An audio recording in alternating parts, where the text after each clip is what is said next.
Ladies and gentlemen, Keith from iRepair Autos. Today I'm going to show you how to change out those old, nasty, worn down, thin rotors on your Mercedes. Let's get to it. Don't forget, new video every Monday. Like, share, subscribe. So ladies and gentlemen, I'm going to be taking off that front wheel, putting on this new rotor. Using the steering wheel, turn the wheel out, giving exposure to the brake caliper. Using a flathead screwdriver, remove the piston retaining pins dust cap covers. There are 2 of them. Using a hex L wrench, remove the 2 piston slider bolts from the caliper. With the flathead screwdriver, remove the brake pad retaining clip. This is accomplished by loosening it up first. Next, using this flathead screwdriver, we're going to loosen up the caliper from top to bottom. Then we're going to put the flathead screwdriver in and depress and push back in the piston for the brake pad, freeing it up off of the rotor. Once that's done, the brake caliper will come off with ease. Be gentle on the caliper. Do not leave it dangling. I'm going to put it on top of a container. You can use wires to tie it in place. Using a 21mm socket, I'm going to remove the 2 bolts that hold the caliper frame in place. So let's go ahead and remove those bolts entirely. Once removed, we'll take off the diaphragm.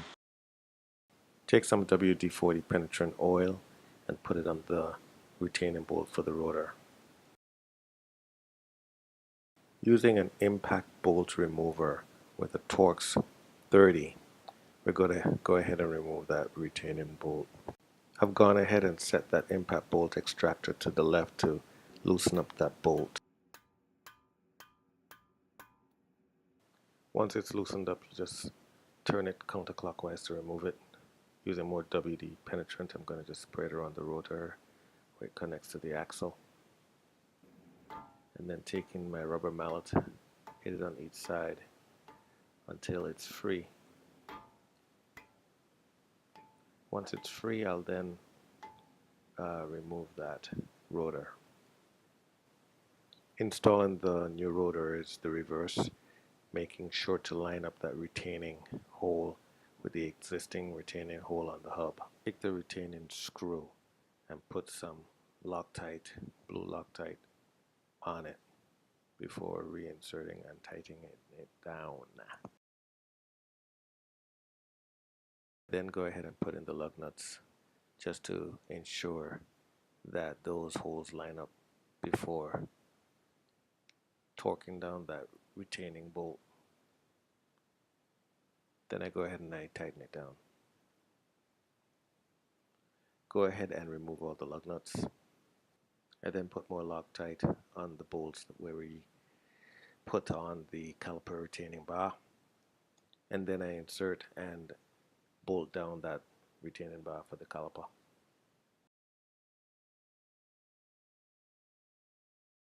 Then I put on the front facing brake pad, followed up by the caliper itself that has the rear facing brake pad. You'll have to collapse and compress down the pistons on the caliper, making sure, and I hadn't shown this in the video, but I did remove that brake filler cap cover just so that it frees and flows better.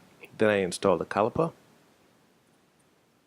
Once the caliper is installed, I'll then slide those caliper bolts in, taking my L-bar wrench, reinsert those, tighten them down.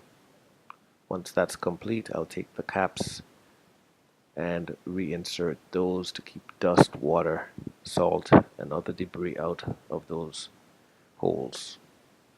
Next, I install the brake caliper retaining clip.